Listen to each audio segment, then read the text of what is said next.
count 1 of involuntary manslaughter as to Madison Baldwin, we find the defendant guilty of involuntary manslaughter.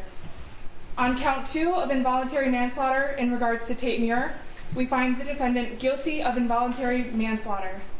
On count 3, as to involuntary manslaughter regarding Hannah St. Juliana, we find the defendant guilty of involuntary manslaughter.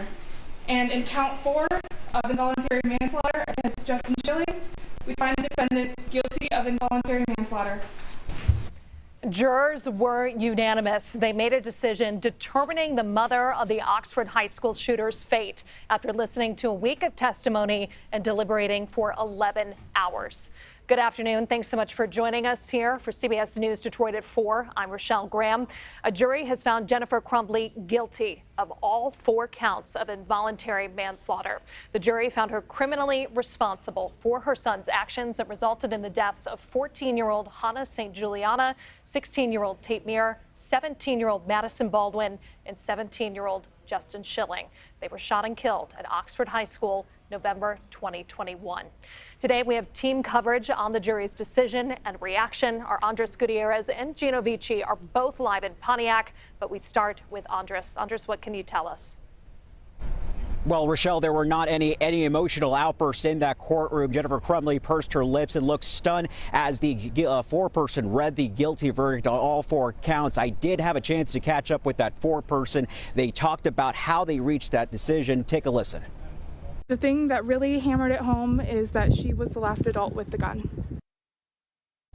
Now, that is telling because yesterday, one of the 2 questions the jury had was whether they could infer whether the shooter who didn't testify in his mother's trial. They were trying to learn more about how he obtained the murder weapon. The judge told them they had to stick to the evidence introduced during the 7 days of testimony. So today, the jury began deliberating at 9 a.m. They didn't have any questions and worked through lunch. Then at 1:15 this afternoon, we got a 15-minute warning that the jury had reached a verdict. And soon after that, a very heavy security presence in courtroom 2C. 13 sheriff deputies with the Oakland County Sheriff's Office lined the perimeter of the gallery as some of the victims' family members filed in, followed by the defense and the prosecution's team. And again, Jennifer staying quiet during the reading of the verdict. And because there is a gag order in place, neither side spoke after that decision. The sentencing for Jennifer Crumbley is set for April 9th. Now, as the prosecution team was leaving the courtroom, they were shaking the hand of Craig Schilling, the father of Justin Schilling, one of the victims in the Oxford High School massacre. He spoke with our Gino Vici. Gino, what did he tell you? Well, Andres, Justin Schilling's father was the only parent in the courtroom today when that verdict was read. Of course, as you can imagine, a very traumatic moment, reliving the day of November 30th, 2021. Now, again, we caught up to Justin Schilling's father outside the courtroom. And we asked him specifically about the moment Jennifer Crumbley took the stand and was asked the question, would she do anything differently? Of course, she answered no. Here's what Justin's father had to say about that. I felt a slap in my face, and it hurts. Something like that hurts because I would do a lot differently. I would do a lot of stuff different. What would you say to her if you could say something to her? I can't say that on here.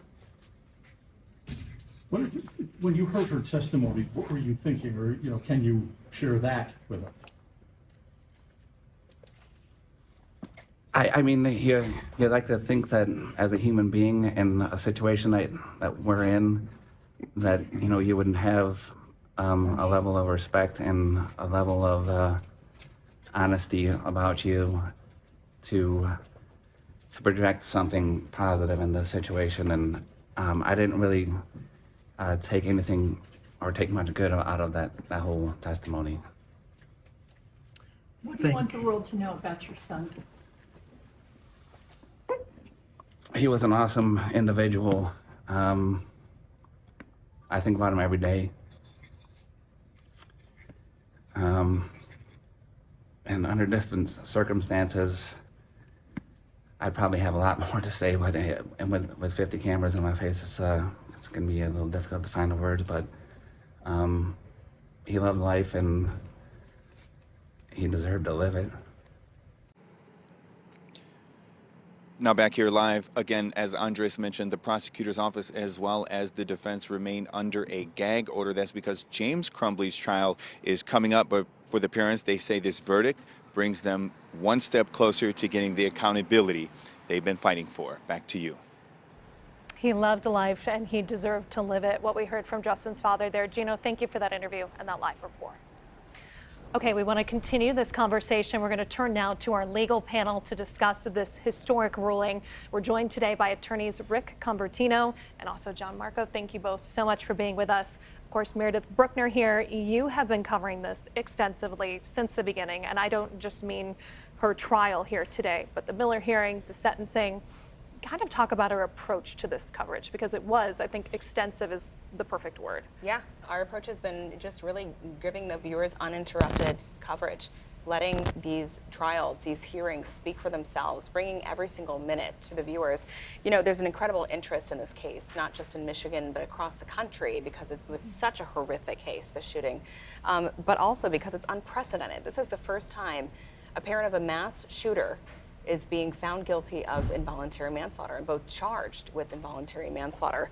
So, you know, you consider it from a parental perspective, from a legal perspective, from a gun rights perspective, no matter where you land on that debate, millions of people are tuning into this. So we feel an incredible responsibility to bring gavel-to-gavel coverage with our legal experts, really helping explain every single step of the way.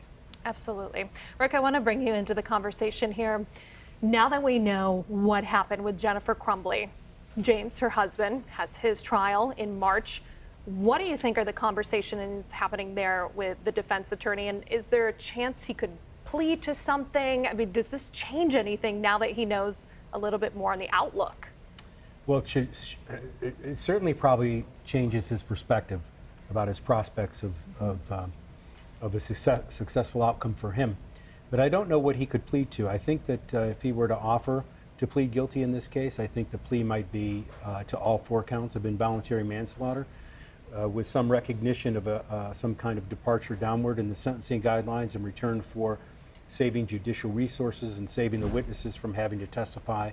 Very painful testimony in some of the witnesses, that they could forego that if he pled guilty to all 4 counts. But I don't see him pleading guilty to, I don't see the prosecution offering any lesser charges at this point. Okay. After that verdict came down, I spoke with Buck Meir, that's Tate Meir's dad, one of the students killed. And if you don't know, he, his wife, their other 2 sons, unbelievably determined to heal not only themselves, but the Oxford community. They started the 42 Strong organization. When you have time, look into it. It's remarkable. John, I want to read you something that Buck sent me verbatim off my phone here. He said, "You can agree or disagree with the people's decision, but this is how the system is supposed to work. Why isn't the system allowing the people to decide when it comes to the failures at the school? Is our government under a different set of laws? The system can hold people accountable, but the people can't hold the system accountable." You know, with the criminal trial we just saw, she was convicted. There's prison time. I believe it's, 15 years for each count.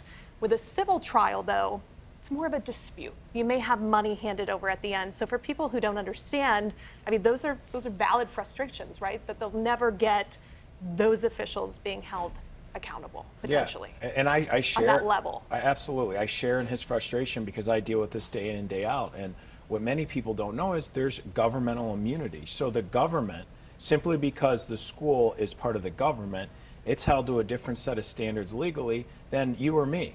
People who are frustrated with that immunity, though, can you explain maybe why that's in place? Yeah, well, it's kind of absurd. It actually originated from having a king. And there used to be the law in England that you can't sue the king because the king's like God. He's above the law.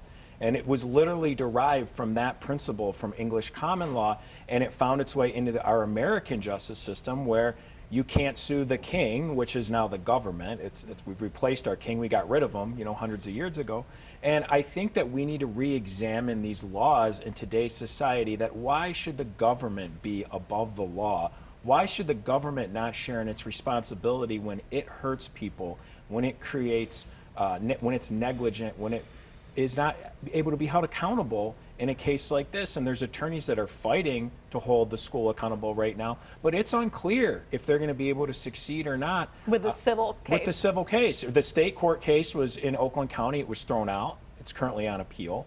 There's a federal case that was also filed that's on appeal now. We don't know if they're going to be able to seek justice under the way that the laws are. And I tell people about this, it's kind of absurd. Why should the government be held less accountable or not accountable at all when we're holding everyone else accountable?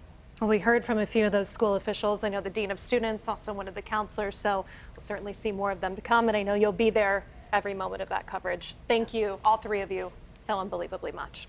Our coverage on Jennifer Crumbley's trial will continue coming up on CBS Detroit at 5. You can also find the latest updates on our website, cbsdetroit.com.